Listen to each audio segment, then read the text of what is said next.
Se você quer saber qual é a diferença das anotações repository e service do Spring, fica comigo até o final desse vídeo que hoje você vai entender de uma vez por todas como esse negócio funciona.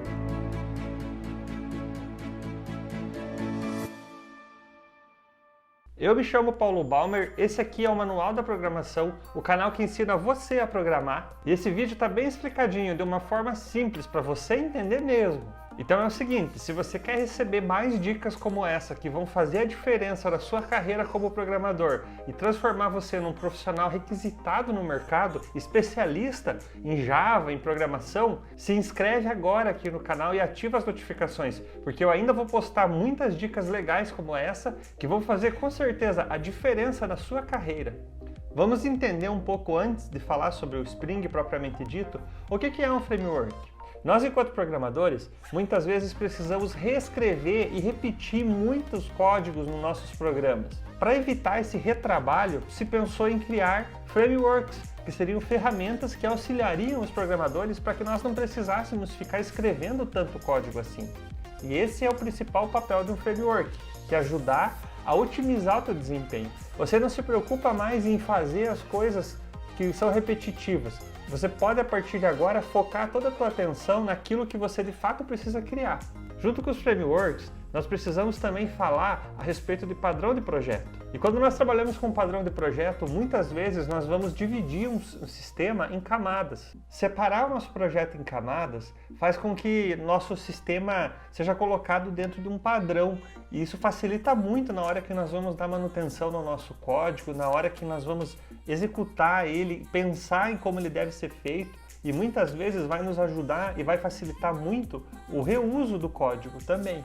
Entre essas camadas que existem no sistema, nós podemos destacar, por exemplo, a interface do usuário, que diz respeito a toda a parte visual e que o usuário de fato interage, como telas, avisos, validações que precisam ser feitas, tudo isso diz respeito à interface do usuário. Então todo o código que diz respeito a isso vai nessa camada de interface do usuário. Uma outra camada que nós temos é a camada de regras de negócio. Toda a validação, toda a lógica do sistema que você vai desenvolver vai ser programada nessa camada.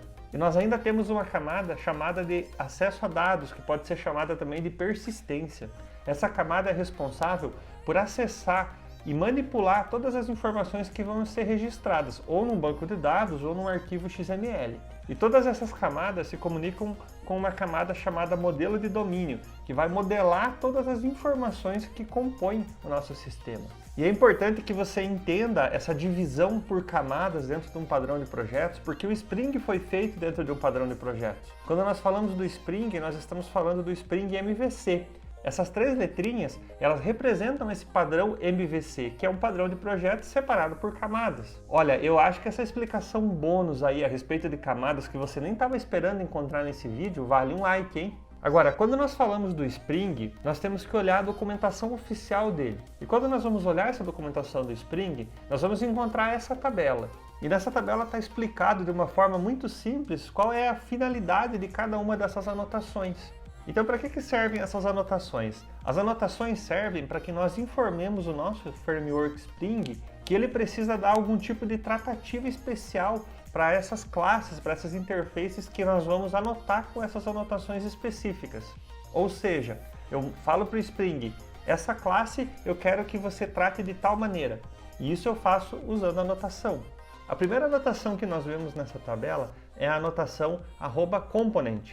Essa é a anotação mais genérica do Spring. Toda classe com essa anotação @component vai ser automaticamente gerenciada pelo Spring. Quando nós temos algumas classes utilitárias, classes auxiliares, por exemplo, de conversão de números, de tratamento de imagens, a gente pode anotar essas classes com o @component. Seguindo nas anotações, nós vamos encontrar a próxima @controller.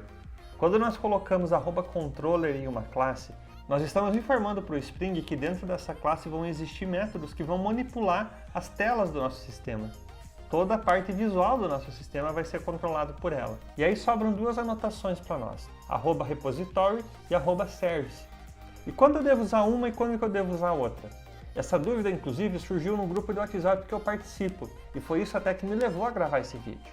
Então vamos lá. Quando nós olhamos para a nossa imagem e lembramos das camadas que existem, nós vamos perceber que existem ainda duas camadas que não foram abordadas pelo Spring nas anotações que eu falei até aqui. E são elas justamente a camada de regras de negócio e a camada de acesso a dados. Então, de uma forma muito simples, quando nós pensamos que nós precisamos acessar ou manipular qualquer tipo de informação que seja diretamente do banco de dados, seja criar, ler, gravar ou atualizar informações ou apagar algum tipo de informação do banco de dados, o nosso famoso CRUD, nós vamos utilizar uma anotação @repository. Inclusive, nós temos uma interface que se chama CRUD Repository, que já automaticamente cria para nós todos os métodos que nós precisamos para fazer isso. Para criar, para ler, para atualizar e para deletar todo tipo de informação do banco de dados que nós precisar daquela entidade determinada.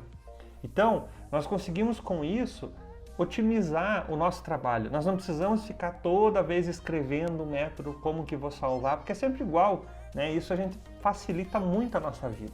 Então, se você vai fazer isso, você vai colocar lá, vai criar uma interface e vai estender CRUD Repository com o tipo da classe que você quer fazer, com o tipo de entidade que você quer usar, e você vai simplesmente utilizar essa interface. Uma das vantagens de usar a anotação @repository para tratar o acesso a banco de dados é que ela já trata toda e qualquer exceção que pode ocorrer no acesso aos dados e replica, reenvia essa exceção para ser tratada em outras camadas.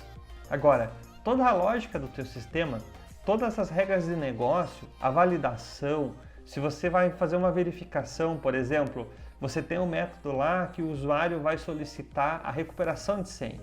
Então você vai ter uma tela onde ele vai fazer essa solicitação de recuperação de senha, você vai ter um controller que vai mostrar isso para ele e tudo mais, mas o processo de efetivamente verificar se esse usuário está ativo, se realmente pode ser feita essa solicitação de senha, toda a regra de negócio, toda a lógica do teu programa, você deve colocar dentro do service. Por quê? Porque quando você faz isso, você pode reutilizar isso em outros mecanismos. Por exemplo, você tem o Spring, uma camada de serviço que faz essa verificação e esse envio de uma nova senha por e-mail. Essa classe pode ser utilizada tanto por uma interface web onde o cliente faz isso, mas você também pode criar, por exemplo, uma API REST para usar num aplicativo onde o usuário vai solicitar a mesma senha, o processo de recuperação é a mesma, a validação é a mesma e você simplesmente chama esse serviço que já foi criado e que está ali. Facilita muito, você não precisa escrever duas vezes isso. Se esse código estivesse embutido dentro da camada de visão, você precisaria reescrever ele no momento de fazer, por exemplo, um web service REST para usar no aplicativo. Já nesse caso aqui, não. Você simplesmente vai chamar um serviço que já foi criado e que existe. Na hora que você precisar dar alguma manutenção nesse código, vai ser muito fácil você ir lá e mudar simplesmente nesse local uma vez só e todos os sistemas que usam esse serviço vão ser atualizados de forma automática. Legal, né? Mas agora eu quero saber de você. Você usa algum padrão de projeto nos seus sistemas? Escreve aqui nos comentários qual padrão de projeto que você usa. Que maneira que você faz essa tratativa. Eu espero que tenha ficado claro para você qual é essa diferença entre essas anotações, quando você deve usar uma, quando você deve usar outra.